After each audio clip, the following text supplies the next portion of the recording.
വലതുവർത്തി പറഞ്ഞേ ഹല്ലേലൂയ. ശക്തിയോട് പറഞ്ഞേ ഹല്ലേലൂയ. പറഞ്ഞേ അധികാരം ആർക്കാണ്? ആർക്കാണ്? ഈശോയ്ക്കാണ്. ഏത് ഈശോയ്ക്കാ? ഏത് ഈശോയ്ക്കാ? പറഞ്ഞോണം, എൻ്റെ ഈശോയ്ക്ക്. പറഞ്ഞേ ഹല്ലേലൂയ. ആർക്കാണ് അധികാരം? എൻ്റെ ഈശോയ്ക്ക്. പറഞ്ഞേ ഹല്ലേലൂയ. ഇവിടെ പൗലോസ്ലീഹ പറഞ്ഞിരുന്നൊരു വചനമില്ലേ, എൻ്റെ ദൈവം തൻ്റെ മഹത്വത്തിൻ്റെ യേശുക്രിസ്തു വഴി നിങ്ങൾക്ക് ആവശ്യമുള്ളതെല്ലാം തരും. പൗലോസ്ലീഹ പറയാണ്, ഏത് ദൈവം? എൻ്റെ ദൈവം. എൻ്റെ ദൈവം നിനക്ക് ആവശ്യമുള്ളതെല്ലാം തരും. പറഞ്ഞേ ഹല്ലേലൂയ. ഈശോ അനുഗ്രഹിക്കും. ഏത് ഈശോ അനുഗ്രഹിക്കും? എൻ്റെ ഈശോ. ആരെ അനുഗ്രഹിക്കും? എന്നെ അനുഗ്രഹിക്കും. അത് മാത്രം പോരല്ലോ, അടുത്തിരിക്കുന്നവരെ നോക്കിക്കേ, അവരോട് പറ, എൻ്റെ ഈശോ നിന്നെ അനുഗ്രഹിക്കും.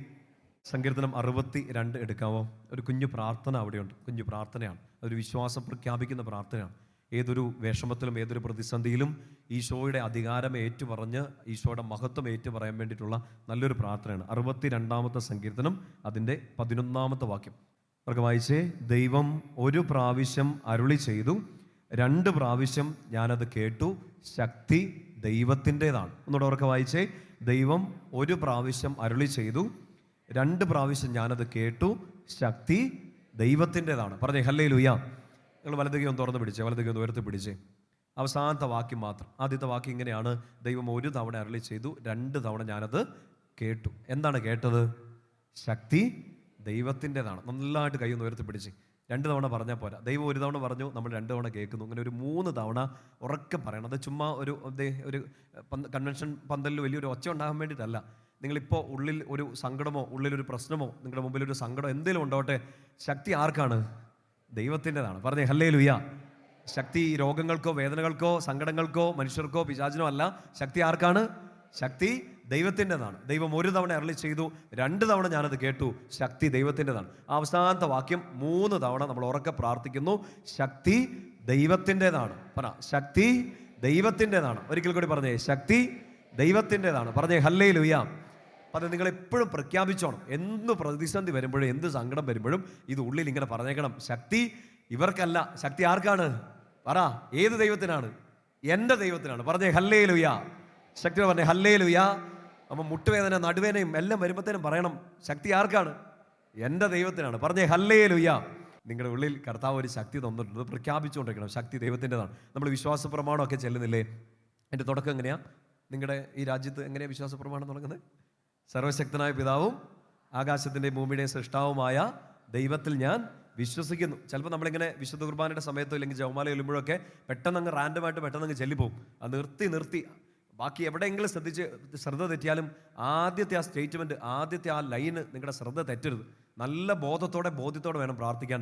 സർവശക്തനായ ദൈവത്തിൽ. ഏത് ദൈവത്തിൽ? സർവശക്തനായ ദൈവത്തിലാണ് ഞാൻ വിശ്വസിക്കുന്നത്. മത്തായി 28:18 സർവശക്തി സ്വർഗത്തിലും ഭൂമിയിലുമുള്ള എല്ലാ അധികാരവും ഈശോയ്ക്കാണ്. 62 സങ്കീർത്തനം 11 വാക്യം അത് തന്നെ നമ്മളോട് പറയുക, ശക്തി ദൈവത്തിൻ്റെതാണ്. ഓരോ തവണ നമ്മൾ വിശ്വാസ പ്രമാണം ഏറ്റു പറയുമ്പോഴും നമ്മുടെ ഉള്ളിലേക്ക് കൃപ നിറയുന്നതിൻ്റെ കാര്യം ഇതാണ്, നമ്മൾ ആ വിശ്വാസം ഏറ്റു പറയാണ്, സർവശക്തനായ ദൈവം. നിങ്ങൾ ഈ പ്രാർത്ഥനയൊക്കെ ചെല്ലാറില്ലേ? ചിലരിങ്ങനെ എന്നോട് ഇങ്ങനെ സാക്ഷ്യപ്പെടുത്തിയിട്ടുണ്ട്, 33 തവണ വിശ്വാസ പ്രമാണം ചൊല്ലിയിട്ട് വലിയ തടസ്സങ്ങളൊക്കെ മാറിക്കിട്ടിയതായിട്ട്. പറഞ്ഞേ ഹല്ലേലൂയ. നിങ്ങളങ്ങനെ പ്രാർത്ഥിച്ചിട്ടുള്ളവരൊക്കെ ഉണ്ടോ? ബാക്കി പ്രാർത്ഥനയൊക്കെ ഒഴിവാക്കി ഇന്നു മുതൽ അത് തന്നെ ചൊല്ലിയേക്കാം, അങ്ങനെയൊന്നും ചെയ്തേക്കല്ലേ. വലിയ പ്രതിസന്ധിയൊക്കെ വരുമ്പോഴത്തേനും ഇത് പ്രാർത്ഥിച്ചോളാം. ഒത്തിരി പേര് സാക്ഷ്യപ്പെടുത്തിയിട്ടുണ്ട്. ഞാൻ അങ്ങനെ ഇന്നൊന്ന് മനസ്സിൽ നിങ്ങളുടെ സെഷന് കയറുന്നതിന് മുമ്പ് ഒരു ഓർമ്മ അങ്ങനെ വന്നതുകൊണ്ട് ഞാനൊരു 33 തവണ ചൊല്ലിയിട്ടാണ് ഇന്ന് കയറിയേക്കുന്നത്. പറഞ്ഞേ ഹല്ലേലൂയ. പറഞ്ഞേ ഹല്ലേലൂയ. അപ്പോൾ എന്നെ അത്ഭുതം സംഭവിക്കാൻ പോകുന്നതെന്ന് എനിക്ക് അറിഞ്ഞൂടാ, കാരണം എൻ്റെ ഉള്ളിൽ നിയോഗമൊന്നും ഇല്ലായിരുന്നു. പക്ഷേ എനിക്കൊന്ന് പ്രാർത്ഥിക്കാനൊരു പ്രേരണ കിട്ടി. 33 തവണ വിശ്വാസ പ്രമാണം ചെല്ലാൻ. നിങ്ങൾ ഇന്ന് സാധിക്കുമെങ്കിൽ ചെല്ലിക്കോ. നമ്മൾ 33 തവണയോ 100 തവണയോ ഒറ്റ തവണയോ ചെല്ലുമ്പോഴും നമ്മുടെ ഉള്ളിൽ ഉണ്ടാവേണ്ട ബോധ്യം ഇതാണ്, സർവശക്തനായ ദൈവത്തിലാണ് ഞാൻ വിശ്വസിക്കുന്നത്. 2 കരങ്ങൾ ഉയർത്തി പറഞ്ഞേ ഹല്ലേലൂയ. ശക്തി പറഞ്ഞേ ഹല്ലേലൂയ. നമ്മുടെ പ്രിയപ്പെട്ട പൗലോസ്ലീഹയുടെ സുന്ദരമായ ഒരു എഴുത്താണ് 2 തിമോത്തി 1:12. ബൈബിൾ ഉള്ളവരത് എടുക്കാം. 2 തിമോത്തി ചാപ്റ്റർ 1 വേഴ്സ് 12. 2 തിമോത്തി 1-ാമത്തെ അധ്യായം അതിൻ്റെ 12-ാമത്തെ വാക്യം. പൗലോസ്ലീഹ തനിക്കുണ്ടായ കുറേ സഹനങ്ങളെക്കുറിച്ചൊക്കെ പറഞ്ഞിട്ട് പ്രിയപ്പെട്ട മകൻ, പ്രിയപ്പെട്ട ശിഷ്യനായ തിമോത്തിയോട് പറയാണ്, മോനെ, ഒത്തിരി സങ്കടങ്ങളുണ്ട്, ഒത്തിരി സഹനങ്ങളുണ്ട്, പക്ഷെ ഞാനിതിലെല്ലാം പിടിച്ചു നിൽക്കും. എങ്ങനെയാണ് പിടിച്ചു നിൽക്കുന്നത്? നിങ്ങൾ ഈ വചനം ഇത് മനസ്സിലാക്കുമ്പോൾ നന്നായിട്ട് ഹൃദയത്തിലോട്ട് ഇത് ഏറ്റെടുക്കണം. നമ്മൾ കേൾക്കുന്ന ഓരോ വചനവും നമ്മുടെ ജീവിതത്തെ വ്യാഖ്യാനിക്കണം. പൗലോസ്ലിഹ തൻ്റെ സഹനത്തെക്കുറിച്ച് പറയുമ്പോൾ അത് പൗലോസ്ലിഹായ്ക്ക് സംഭവിച്ചൊരു കാര്യമായിട്ടല്ല, ഇത് നമ്മുടെ ജീവിതത്തിലും ഈ വചനം മാംസം ധരിക്കണം. നമ്മുടെ ജീവിത സാഹചര്യങ്ങളിലും ഇത് നൂറുമേനി ഫലം ചൂടണം. പൗലോസ്ലിഹ തിമോത്തിയോട് പറഞ്ഞു കൊടുക്കുകയാണ്, എനിക്ക് ഒത്തിരി സഹനങ്ങളുണ്ടായി, ഒത്തിരി വേദനകളുണ്ടായി, പക്ഷെ ഞാൻ ഇതിലെല്ലാം പിടിച്ചു നിൽക്കും. ഞാനതിൽ നാണം കെടുന്നില്ല, ഞാനതിൽ നിന്ന് പിന്നോട്ട് പോവില്ല. ഈ സഹനം ഇനി കൂടിയാലും ഞാൻ പിടിച്ചു നിൽക്കും. അതിനുള്ളൊരു വലിയ കാരണം പൗലോസ്ലീഹ പറയണം. വചനം ശ്രദ്ധിച്ച് കേട്ടെ, 2 തിമോത്തി 1:12. ഇക്കാരണത്താലാണ് ഞാനിപ്പോൾ ഇവയെല്ലാം സഹിക്കുന്നത്, ഞാനതിൽ ലജ്ജിക്കുന്നില്ല. എന്തെന്നാൽ ആരിലാണ് വിശ്വാസം അർപ്പിച്ചിരിക്കുന്നതെന്ന് എനിക്ക് അറിയാം. എല്ലാവരും ഒന്ന് ചേർന്നത് ഉറക്കം ഒരുമിച്ച് വായിച്ചേ. ഇക്കാരണത്താലാണ് ഞാനിപ്പോൾ ഇവയെല്ലാം സഹിക്കുന്നത്, ഞാനതിൽ ലജ്ജിക്കുന്നില്ല. എന്തെന്നാൽ ആരിലാണ് ഞാൻ വിശ്വാസം അർപ്പിച്ചിരിക്കുന്നതെന്ന് എനിക്ക് അറിയാം. പറഞ്ഞേ ഹല്ലേലൂയ. ഇത് നമുക്ക് എല്ലാവർക്കും ഇത് പറയാൻ പറ്റണം. നമുക്ക് വലിയ സഹനങ്ങൾ, നമുക്കുണ്ട് വേദനകൾ, സങ്കടങ്ങൾ, നമ്മുടെ മുമ്പിൽ പാപങ്ങൾ, നമ്മുടെ കുറവുകൾ, ദുശീലങ്ങൾ, ഒത്തിരി കുമ്പസാരിച്ചിട്ടും തിരിച്ചു കയറി വരാൻ പറ്റാത്ത രീതിയിൽ വലിയ പടുകുഴികൾ, വലിയ ദുഃഖങ്ങൾ, നിരാശ എല്ലാം ഉണ്ട് നമ്മുടെ മുമ്പിൽ. കയറി വരാൻ പറ്റുന്നില്ല. കയറി വരാനുള്ള ഒറ്റ കാര്യം, ആരിലാണ് വിശ്വാസം അർപ്പിച്ചിരിക്കുന്നതെന്ന് ഓർത്തേക്കുക. പറഞ്ഞേ ഹല്ലേലൂയ. ശക്തി പറഞ്ഞേ ഹല്ലേലൂയ. ഒരു 2-3 വർഷങ്ങൾക്ക് മുമ്പ് ഒരു സ്ഥലത്ത്, ഒരു പുറത്തൊരു രാജ്യത്ത് ധ്യാനിപ്പിക്കാൻ പോയി. അവിടെ ഇങ്ങനെ യുവജനങ്ങൾക്ക് വേണ്ടി ഒരു സെഷൻ പ്രത്യേകമായിട്ട് നടന്നുകൊണ്ടിരിക്കുകയാണ്. അപ്പോൾ 3 ദിവസത്തെ 3 വൈകുന്നേരത്തെ ഒരു സെഷനാണ്. വലിയവർക്കും കുഞ്ഞുങ്ങൾക്ക് വെച്ചാൽ യുവജനങ്ങൾക്ക് വേണ്ടിയിട്ട്. അപ്പോൾ യുവജനങ്ങൾക്ക് വേണ്ടിയുള്ളൊരു സെഷൻ്റെ സമയത്ത് 2-ാം ദിവസം വൈകുന്നേരം ഒരു പെൺകുട്ടി, ഒരു 18-19 വയസ്സുള്ള ഒരു പെൺകൊച്ചാണ്. കൊച്ചിൻ്റെ അടുത്ത് വന്നിട്ട് പറഞ്ഞു, അച്ഛാ ഇന്നത്തെ ക്ലാസ് നല്ലതായിരുന്നു എന്ന് പറഞ്ഞു.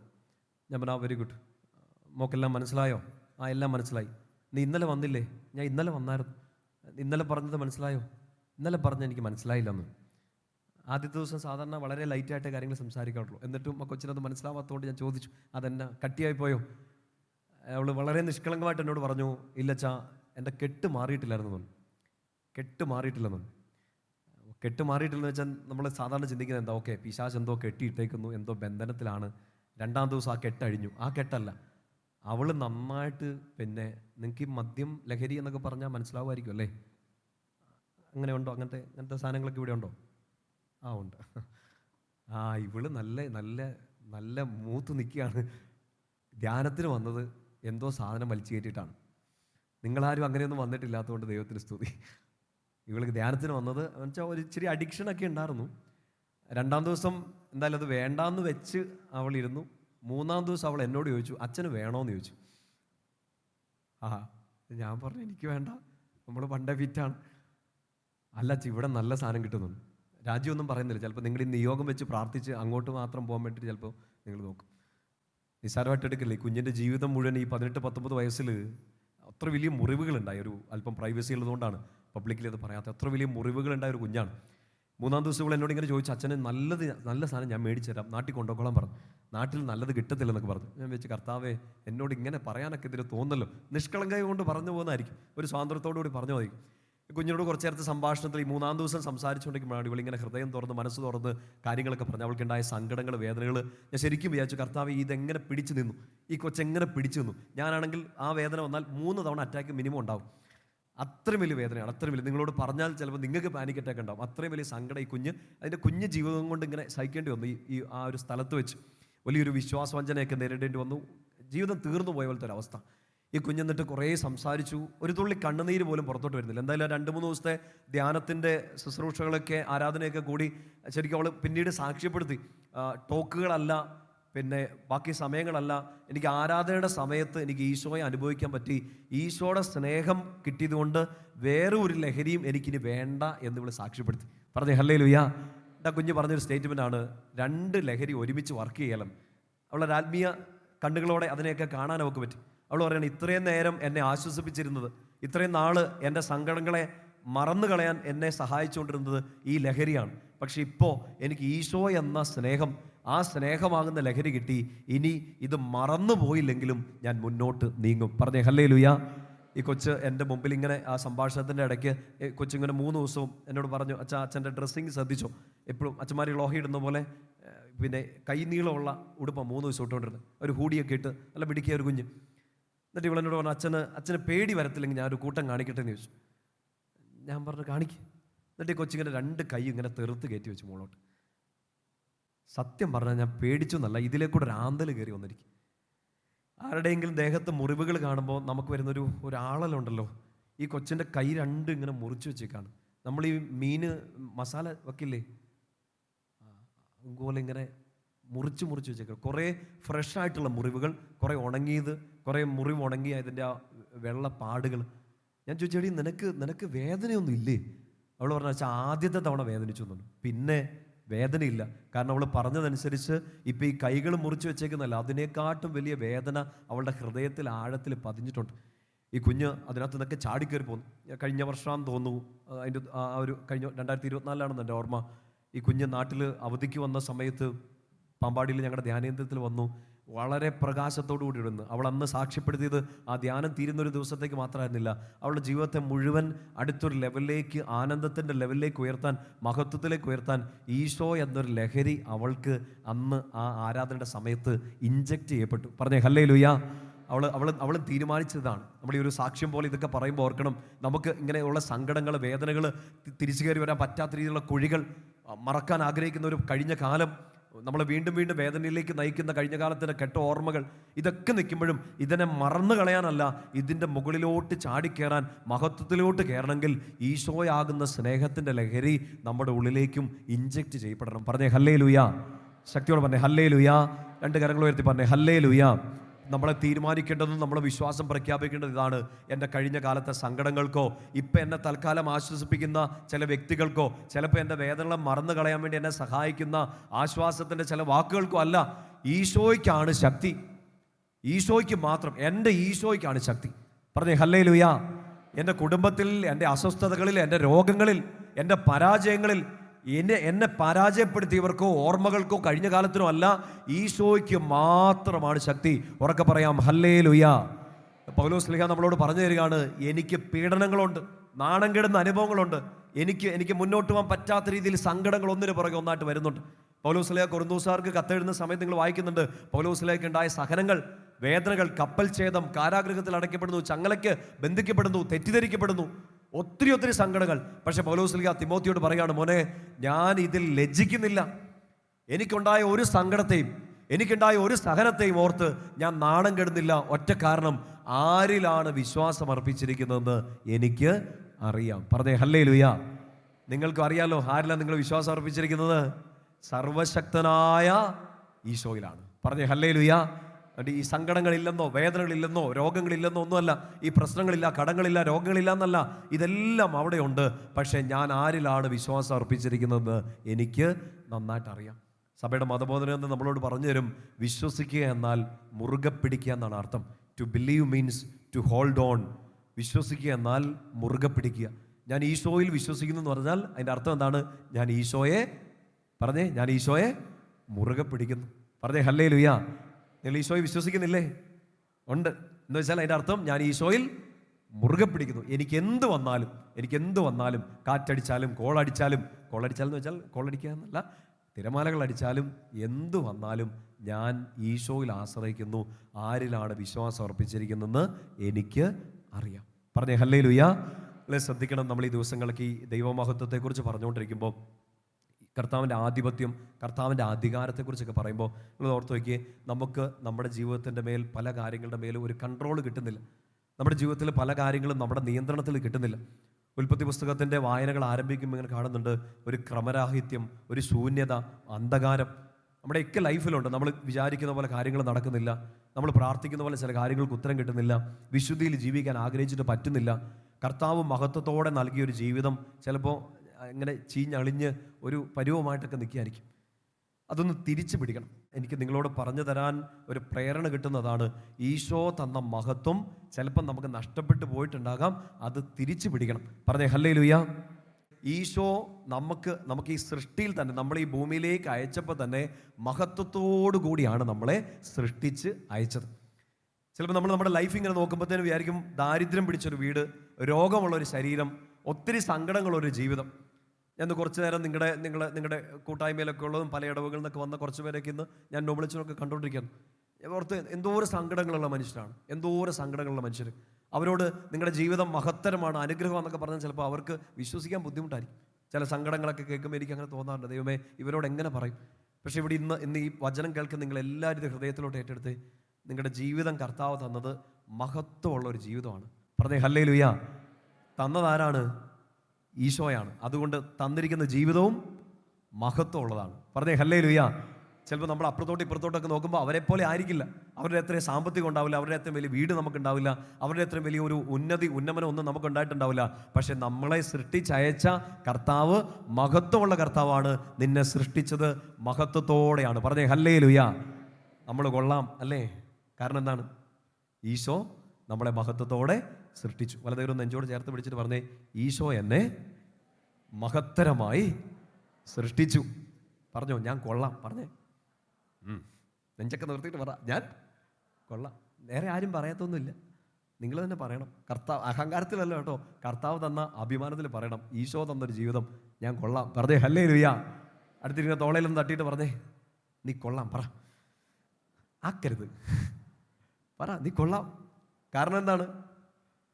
ഈശോ സൃഷ്ടിച്ചൊരു ജീവിതമാണ്. പറഞ്ഞേ ഹല്ലേലൂയ. സങ്കീർത്തനം 8 ഒന്നെടുക്കാവോ? മനുഷ്യന്റെ സൃഷ്ടിയെക്കുറിച്ച് പറഞ്ഞു തരുന്നൊരു സുന്ദരമായൊരു വചനഭാഗമാണ് സങ്കീർത്തനം 8, സാം നമ്പർ 8. മനുഷ്യൻ സൃഷ്ടിയുടെ മകുടം എന്ന് പറഞ്ഞൊരു സുന്ദരമായൊരു സങ്കീർത്തനമാണ്. അവിടെ ദൈവത്തിൻ്റെ മഹത്വത്തെക്കുറിച്ച് പറഞ്ഞുകൊണ്ടാണ് ഈ വചനം ആരംഭിക്കുക. സങ്കീർത്തനം 8 അതിൻ്റെ 1-ാമത്തെ വാക്യം ശ്രദ്ധിച്ച് കേട്ടെ. കർത്താവേ, ഞങ്ങളുടെ കർത്താവേ, ഭൂമിയിലെങ്ങും അങ്ങയുടെ നാമം എത്ര മഹനീയം, അങ്ങയുടെ മഹത്വം ആകാശങ്ങൾക്ക് മീതെ പ്രകീർത്തിക്കപ്പെടുന്നു. എന്ന് വെച്ചാൽ കർത്താവിൻ്റെ മഹത്വത്തെക്കുറിച്ച് പറഞ്ഞുകൊണ്ടാണ് സങ്കീർത്തനം ആരംഭിക്കുക. നിങ്ങൾ ശ്രദ്ധിക്കേണ്ട ഒരു വചനം 5ഉം 6ഉം വാക്യങ്ങളാണ്. നമുക്ക് ഒരുമിച്ച് വായിക്കാം. സങ്കീർത്തനം 8 അതിൻ്റെ 5ഉം 6ഉം വാക്യങ്ങൾ.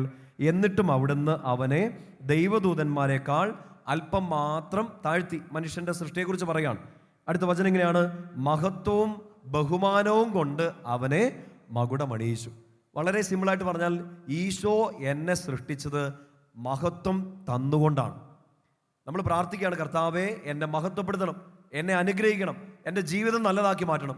വചനം നമ്മുടെ മുമ്പിൽ പറയാണ്, മോനെ മോളെ, നിന്നെ സൃഷ്ടിച്ചത്, ദൈവം നിന്നെ സൃഷ്ടിച്ചത് മഹത്വത്തോട് കൂടിയാണ്. പറഞ്ഞേ ഹല്ലേലൂയ. ശക്തി പറഞ്ഞേ ഹല്ലേലൂയ. ആ മഹത്വം എന്ന് വെച്ചാൽ എന്താ? 6-ാമത്തെ വാക്യം, അങ്ങ് സ്വന്തം കരവേലകൾക്ക് മേൽ അവന് ആധിപത്യം നൽകി എല്ലാറ്റിനെയും അവൻ്റെ പാദത്തിന് കീഴിലാക്കി. മനുഷ്യന്റെ സൃഷ്ടിച്ചു പറയാണ്, അവനെ മാലാഖമാരെക്കാൾ തൊട്ട് താഴെ സൃഷ്ടിച്ചു, മഹത്വവും ബഹുമാനവും അവന് കൊടുത്തു. മാത്രമല്ല സകലത്തിൻ്റെ മേൽ അധികാരവും ആധിപത്യവും കൊടുത്തു. ആർക്ക്? മനുഷ്യന്, എനിക്ക്, നിങ്ങൾക്ക്. ഈശോ പറഞ്ഞു, സ്വർഗത്തിലും ഭൂമിയിലുമുള്ള എല്ലാ അധികാരവും എനിക്കാണ്. സങ്കീർത്തകൻ പറഞ്ഞു തരികയാണ്, ദൈവം മനുഷ്യനെ സൃഷ്ടിച്ചത് ആധിപത്യത്തോടെ, അധികാരത്തോടെ, മഹത്വത്തോടെയാണ്. നിങ്ങളിത് നന്നായിട്ട് മനസ്സിലാക്കുമെങ്കിൽ ഹൃദയത്തിലേക്ക് ഏറ്റെടുക്കുക. ഈശോ നിന്നെ സൃഷ്ടിച്ചത് ഈശോയെ പോലെയാണെന്ന്. അപ്പം നിങ്ങളെ കണ്ട ഈശോ എന്ന ആൾക്കാർ പറയുന്നുണ്ടോ? അതോ ഷോ എൻ്റെ ഈശോ എന്നൊക്കെ പറഞ്ഞ ആൾക്കാർ തല കൈവെക്കാണെന്ന് അറിയത്തില്ല. നന്നായിട്ട് മനസ്സിലാക്കുക, നമ്മുടെ ഡിഗ്നിറ്റി, സ്വർഗം തന്നിരിക്കുന്ന ഒരു അന്തസ് ഇതാണ്. ദൈവം നിന്നെ ദൈവത്തെ പോലെ സൃഷ്ടിച്ചത്, തൻ്റെ ഛായയിലും സാദൃശ്യത്തിലും സൃഷ്ടിച്ചു എന്ന് വെച്ചാൽ ഈശോയ്ക്കുള്ള മഹത്വം, ഈശോയ്ക്കുള്ള അധികാരത്തോടു കൂടി തന്നെയാണ് നിന്നെ സൃഷ്ടിച്ചത്. അവൻ മക്കളെ, മനുഷ്യരെ ദൈവദൂതന്മാരെക്കാൾ തൊട്ട് താഴെ സൃഷ്ടിച്ചു. വലിയ അഭിമാനം, അനുഗ്രഹം, അന്തസ്, ശക്തി, അധികാരത്തോടു കൂടി സൃഷ്ടിച്ചു. ആധിപത്യം അവന് കൊടുത്തു, മഹത്വം കൊടുത്ത് അവനെ അനുഗ്രഹിച്ചു. വലുതേവർത്തി പറഞ്ഞേ ഹല്ലേലൂയ. നമ്മൾ കൊള്ളാമെന്ന് പറഞ്ഞാൽ എന്നാണെന്നറിയോ? നമ്മൾ കൊള്ളാമെന്ന് പറഞ്ഞതിൻ്റെ കാര്യം ഇതാണ്, അത്ര മിടുക്കികളായിട്ടാണ് കർത്താവ് നമ്മളെ സൃഷ്ടിച്ചത്. ഇപ്പോഴത്തെ അവസ്ഥ എന്താണെന്ന് ചോദിച്ചാൽ, മഹത്വമുള്ള ജീവിതമാണോ അതോ? വചനം നമ്മുടെ മുമ്പിൽ പറഞ്ഞു തരുന്നുണ്ട്, ഈ മഹത്വത്തോടെ സൃഷ്ടിക്കപ്പെട്ട നമുക്ക് ആ മഹത്വം പോയി. റോമാക്കാർക്ക് എഴുതിയ ലേഖനത്തിൽ 3-ാമത്തെ അധ്യായം 22-23 വാക്യങ്ങളൊക്കെ നമ്മൾ വായിക്കും. പാപം ചെയ്ത് മനുഷ്യൻ ആ മഹത്വത്തിന് അയോഗ്യരായി. നമുക്ക് ഇത് ആദ്യത്തെ ഭാഗം സങ്കീർത്തനം 8-ന്റെ 5ഉം 6ഉം കേട്ടപ്പോൾ ചിലപ്പോൾ നമുക്ക് വിശ്വസിക്കാൻ പറ്റില്ല. കർത്താവ് എന്ത് മഹത്വം കൊണ്ടാണ് എന്നെ സൃഷ്ടിച്ചത്? എനിക്ക് എന്ത് മഹത്വം, എനിക്ക് എന്ത് ആധിപത്യം, എനിക്ക് എന്ത് അധികാരം? അത് സത്യമായിട്ടും അങ്ങനെ അധികാരത്തോടു കൂടി തന്നെയാണ്. സർവ്വത്തിൻ്റെ മേൽ, നിന്നെ ബുദ്ധിമുട്ടിക്കുന്ന എല്ലാത്തിൻ്റെ മേൽ അധികാരത്തോടു കൂടി തന്നെയാണ് കർത്താവ് സൃഷ്ടിച്ചത്. ശിഷ്യന്മാരോട് പറഞ്ഞില്ലേ, പാമ്പുകളുടെയും തേളുകളുടെയും മേൽ ഞാൻ നിനക്ക് അധികാരം തരുന്നു. അധികാരത്തോടു കൂടി തന്നെയാണ് സൃഷ്ടിച്ചത്. പക്ഷേ നമ്മുടെ പാപങ്ങൾ നിമിത്തം എൻ്റെ പ്രിയപ്പെട്ട സഹോദരങ്ങളെ, ആ മഹത്വം നമ്മളിൽ നിന്ന് കൈമോശം വന്നുപോയി. പറഞ്ഞേ ഹല്ലേലൂയ. ശക്തി പറഞ്ഞേ ഹല്ലേലൂയ. അപ്പോൾ ഈശോയോട് നിങ്ങൾ അനുഗ്രഹത്തിന് വേണ്ടി പ്രാർത്ഥിക്കുമ്പോൾ, കർത്താവെ എന്നെ മഹത്വപ്പെടുത്തണേ എന്ന് പ്രാർത്ഥിക്കുമ്പോൾ, ഒന്നാമതായിട്ട് നിങ്ങൾ ഫോക്കസ് ചെയ്യേണ്ട ഒരു കാര്യമാണ്, ഈശോയെ അങ്ങ് തന്ന മഹത്വം നഷ്ടപ്പെടുത്തുന്ന രീതിയിൽ ഒരു പാപവും എൻ്റെ ജീവിതത്തിൽ ഞാൻ ചെയ്യില്ല എന്ന് തീരുമാനിക്കണം. ഈശോയോട് പ്രാർത്ഥിക്കണം, എന്നെ മഹത്വപ്പെടുത്തണം. ഒപ്പം തന്നെ ഈശോയുടെ മുമ്പിൽ ഒരു ഉറപ്പ് കൊടുക്കണം, കർത്താവേ നീ എന്നെ മഹത്വപ്പെടുത്തുമ്പോൾ ആ മഹത്വം നഷ്ടപ്പെടുത്തുന്ന രീതിയിലുള്ള ഒരു പാപവും ചെയ്യാതിരിക്കാൻ ഞാൻ ശ്രമിക്കും. പറഞ്ഞേ ഹല്ലേലൂയ. പൗലോസ്ലീഹ നമ്മളോട് പറഞ്ഞിരുന്നില്ലേ കൊരിന്തോസാർക്ക് കത്തെഴുതുന്ന സമയത്ത്, ഞാൻ എന്തായിരിക്കുന്നുവോ അത്, പറഞ്ഞേ, ഞാൻ എന്തായിരിക്കുന്നു അത് ദൈവകൃപയാലാണ്. അങ്ങനെയാണോ? നിങ്ങൾ എന്തായിരിക്കുന്നു അത്, ഉത്തരം പറയുന്നില്ലല്ലോ. നിങ്ങൾ എന്തായിരിക്കുന്നു അത് നിങ്ങളുടെ കഴിവിനാലാണ്, അല്ലേ? അല്ല. എന്നാ പറ, നിങ്ങൾ എന്തായിരിക്കുന്നു അത് ദൈവകൃപയാലാണ്. ഇത് നമുക്കെല്ലാം പറയാം, ഒരു ധ്യാനം കൂടണം നിർബന്ധമൊന്നുമില്ല.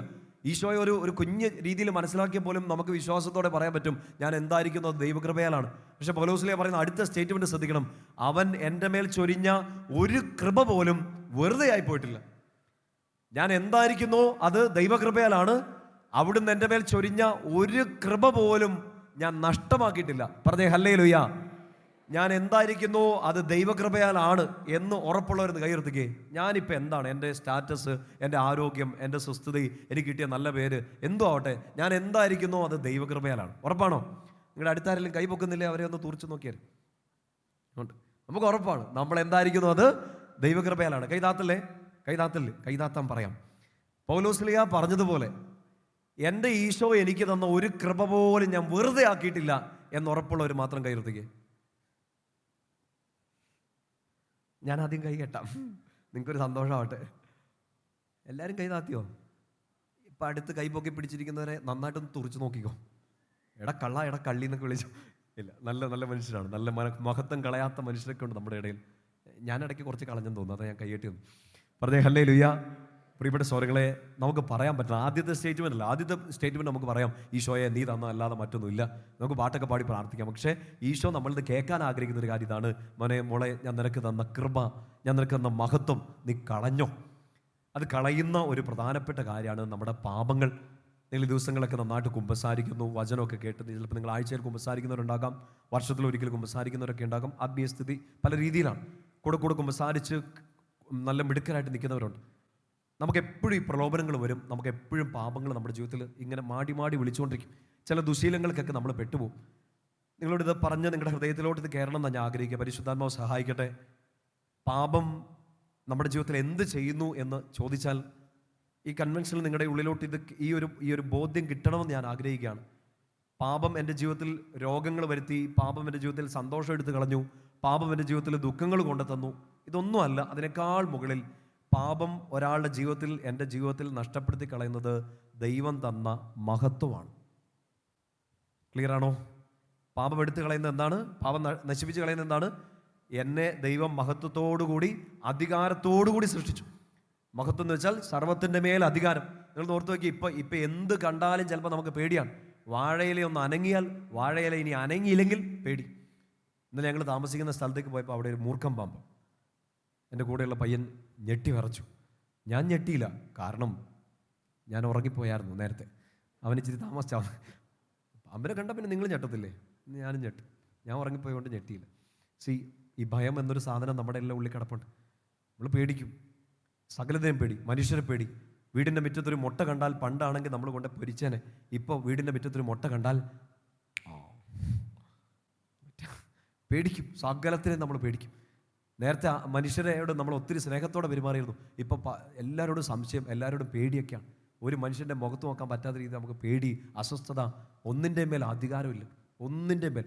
നമുക്ക് പണ്ടൊക്കെ നമ്മൾ പറയായിരുന്നു, നമ്മളിങ്ങനെ ചാഴിയൊക്കെ വിലക്കി പ്രാർത്ഥിക്കുകയല്ലായിരുന്നു. നമ്മളിങ്ങനെ കൈ ഉയർത്തി പ്രാർത്ഥിക്കുക. അച്ഛന്മാരവിടെ ഇല്ലെങ്കിൽ തന്നെ നിങ്ങൾ തന്നെ പ്രാർത്ഥിക്കുന്നു, ഈശോയെ നിൻ്റെ നാമത്തിൽ ഞാൻ പ്രാർത്ഥിക്കുന്നു എന്നൊക്കെ പറഞ്ഞ് ഒരു ധൈര്യം നമ്മുടെ ഉള്ളിലുണ്ടാകും. ഇപ്പം ധ്യാനങ്ങൾ കൂടി, കൺവെൻഷനുകൾ കൂടി, നമ്മളും കുറെ കൂടി, പക്ഷേ വിശ്വാസം നേരെ താഴോട്ട് പോയി, പേടി മുകളിലെത്തി. ഈ അധികാരം നഷ്ടപ്പെട്ടു പോയി. അധികാരം നഷ്ടപ്പെട്ടതിൻ്റെ ഒറ്റ കാരണം, മറ്റൊന്നിലേക്ക് നിങ്ങൾ നോക്കണ്ട, ഒറ്റ കാരണം, പാപം ചെയ്തപ്പോൾ മഹത്വം നഷ്ടപ്പെട്ടു. മഹത്വം പോയ ഒരാൾക്ക് അധികാരം നഷ്ടപ്പെട്ടു. പിന്നെ അധികാരമില്ലാത്തവൻ എന്തു പറഞ്ഞിട്ട് കാര്യമില്ല. അധികാരമില്ലാത്തവൻ ശാസിച്ചാൽ പിശാച് പോവില്ല. പറഞ്ഞേ ഹല്ലേലൂയ. ഈശോ പഠിപ്പിച്ചുകൊണ്ടിരുന്ന സമയത്ത് ചുറ്റും നിന്നവരൊക്കെ പറഞ്ഞില്ലേ, ശത്രുക്കൾ പോലും പറഞ്ഞു, അധികാരമുള്ളവനെ പോലെ അവൻ പഠിപ്പിക്കുന്നു. അവൻ പറയുമ്പോൾ അത്ഭുതങ്ങൾ സംഭവിക്കുന്നു. അവൻ പറയുമ്പോൾ പിശാച് വിട്ടുപോകുന്നു. എൻ്റെ പ്രിയപ്പെട്ട സഹോദരങ്ങളെ, എത്രയോ പരിശുദ്ധ കുർബാനകൾ അർപ്പിച്ചവരാണ് നമ്മൾ.